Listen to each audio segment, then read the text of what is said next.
ከስደት ልንመለስ ነው። ስደት በቃን፣ ሀገር ቤት እንዴት ነው አልወለድሽም ወይስ ብላችሁ ጠይቃችሁኝ ውድ ጓደኞቼ፣ ዛሬ እንግዲህ ይዤላችሁ መጥቻለሁ መልሱን ማለት ነው። እስከ መጨረሻው ተከታተሉኝ። ሰላም ጤና ይስጥልኝ ውድ ቤተሰቦቼ፣ እንዴት ናችሁ? ደህና ናችሁ? የኔ እግዚአብሔር ይመስገን በጣም ደህና ነኝ። ሁላችሁም በያላችሁበት ሰላማችሁ ብዝት ትርፍርፍ ይበልልኝ። እንግዲህ ዛሬ በጣም ደስ ብሎኛል። እንግዲህ እግዚአብሔር ይመስገን። መቼስ የፊቱ ወደ ኋላ ሲዞር ደስ የማይለው ማንም የለም። የተጨነቃችሁ እንግዲህ ያው እርግጥ ሆኜም ላይቭ ላይ ምናምን ስገባ አይታችሁ ነበረ። እንዴ ለካ አርግዘሻለሁ፣ በጣም ደስ ይላል። ደግሞ ያላወቃችሁ ያልሰማችሁ ቤተሰቦች ያው እንግዲህ ራሴን ተክቻለሁ።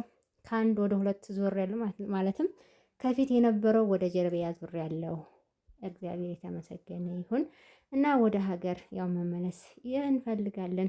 ግን ሳስበው በጣም እየፈራው ነው የምትሉ አላችሁ። እኔም በፊት እንደዛ ነበርኩኝ። ነገር ግን ማንም ሰው በማንም መመካት በማንም መተማመን የለበትም። ፈጣሪውን ይዞ ራሱን በራሱ በቃ ምንም አይነት ፈተና ቢገጥመን ምንም አይነት ነገር እና በሰው መተማመን አያስፈልግም፣ በሰው መመካት አያስፈልግም። እንግዲህ እኔ ማንም መከታ አድርጌ አይደለም፣ እግዚአብሔር ይመስገን። ዋናው ነገር ለሰው ልጅ ጤና ነው። ጤና ካለ ማንም ሰው ይፈልጋቸዋል። ገንዘብ ብቻ ጓደኛ ሊሆን አይችልም። ገንዘብም ያስፈልገናል፣ ሰውም ያስፈልጋል። በእርግጥ ግን ደግሞ በራሳችሁ ከተማመናችሁ፣ በራሳችሁ ኮንፊደንስ ካላችሁ ምንም አይነት ነገር እንትን አይልም ማለት ነው፣ አያግዳችሁ።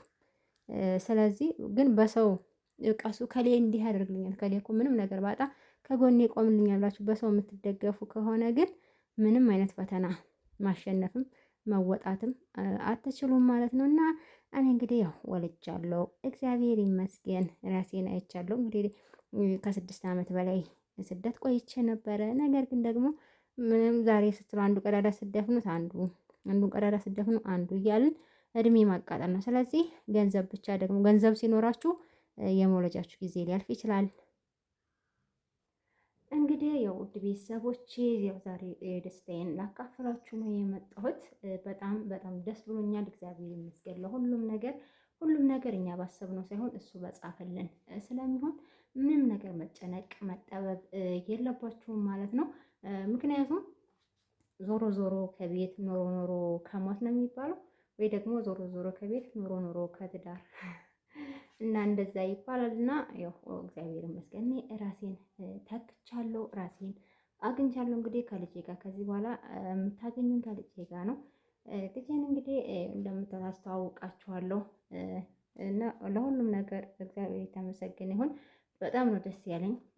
ስደት ላይ እንግዲህ ብዙዎቻችን የኢትዮጵያን ያለን ሴቶች አብዛኞቻችን የአረብ ሀገር የተለያዩ ሀገራት ውስጥ እንኖራለን። እዛውም ጠቅለን እንኖራለን። ነገር ግን አብዛኞቻችን ደግሞ ሰርተን ያው ወደ ሀገራችን የምንመጣው ሀገራችን መተን ደግሞ ያሰባችሁ ተሳክቶ ህልማችሁ እውን ሆኖ ራሳችሁን እንድታዩ ለሁላችሁም መልካም ምኞቴ ነው፣ ከምር ማለት ነው። እግዚአብሔርን ሁላችሁም ራሳችሁ እንድታዩ የራሳችሁ ያሰባችሁ ሳይሆን እግዚአብሔር ያሰበው ፈጣሪ ያሰበውን ሲሰጣችሁ ደስተኛ ትሆናላችሁ። ነገር ግን አንዳንዴ በትንሽ ነገር ትንሽ ፈተና ሲያጋጥመን ተስፋ እንቆርጣለን።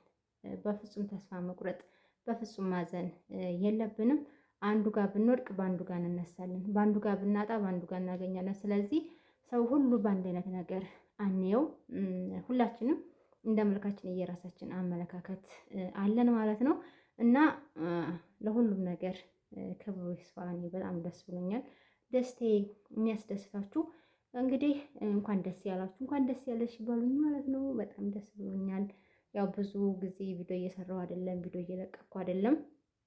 እዚህ መታችሁ የቆያችሁ እንዲሁም ደግሞ አንመለስ ሀገራችን ሰላም ሆኖ እናንተም በስደት ያላችሁ ተመልሳችሁ ሀገራችሁ ገብታችሁ ምኞታችሁ ተሳክቶ እንደኔ እንግዲህ ደግሞ ወልዳችሁ ለመሳም እንዲያበቃችሁ ከምር ከልቤ ነው የምመኝላችሁ እና በጣም ደስ ብሎኛል። ያው ልጅሽን አስተዋውቂኝ ካላችሁኝ ቀጣይ ቪዲዮ ነው ይዤላችሁ የምመጣው።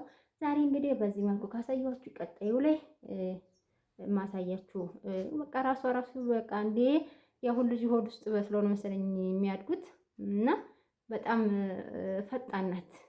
በጣም ማለት ነው። ከምር ለራሴ ራሱ በጣም እየገረመኝ እና በጣም ፈጣን ናት። ስለዚህ አሳያችኋለሁ፣ አስተዋውቃችኋለሁ ማለት ነው። እስከዛ ግን እናንተ ይሄን ቪዲዮ ላይ ሀሳብ አስተያየት ካላችሁ እንዲሁም ደግሞ ልንመጣ ነበረ ምን አለ አዲስ ነገር እንዴት ነው ሀገሩ ምናምን ያላችሁኝ ያላችሁ ባለፈው ላይቭ ላይ ሆኜ መስሎኛል ባልሳሳት። ምንም ችግር የለ እየኖርን ነው። ሰው 20 ሺህ ብርም 50 ሺህ ብርም 100 ሺህ ብርም 2 ሺህ ብርም የሚበላው ሰው እየኖረ ነው። መሽቶ እየነጋ ነው። እግዚአብሔር ይመስገን። ስለዚህ አትጨነቁ። ከምር ጭንቀት በሽታ ነው የሚያመጣው። በጭንቀት የሚፈጠር የሚገኝ ነገር የለም። ስለዚህ መታችሁ ኑ፣ እንደኔ ውለዱ፣ እንደኔ ክበዱ። በቃ እኔ ከዚህ በኋላ ብመለስ እንኳን ለልጄ እያልኩ ስለአንተ ስለምን ችግር የለብኝም ማለት ነው። ስለዚህ በቃ ይሄን ይመስላል የዛሬው ቪዲዮ። ከወደዳችሁ ላይክ፣ ሼር፣ ሰብስክራይብ አድርጉኝ። የምታበረታቱ ሁላችሁም አመሰግናለሁ። ቀጣይ ቪዲዮ ላይ እንገናኝ።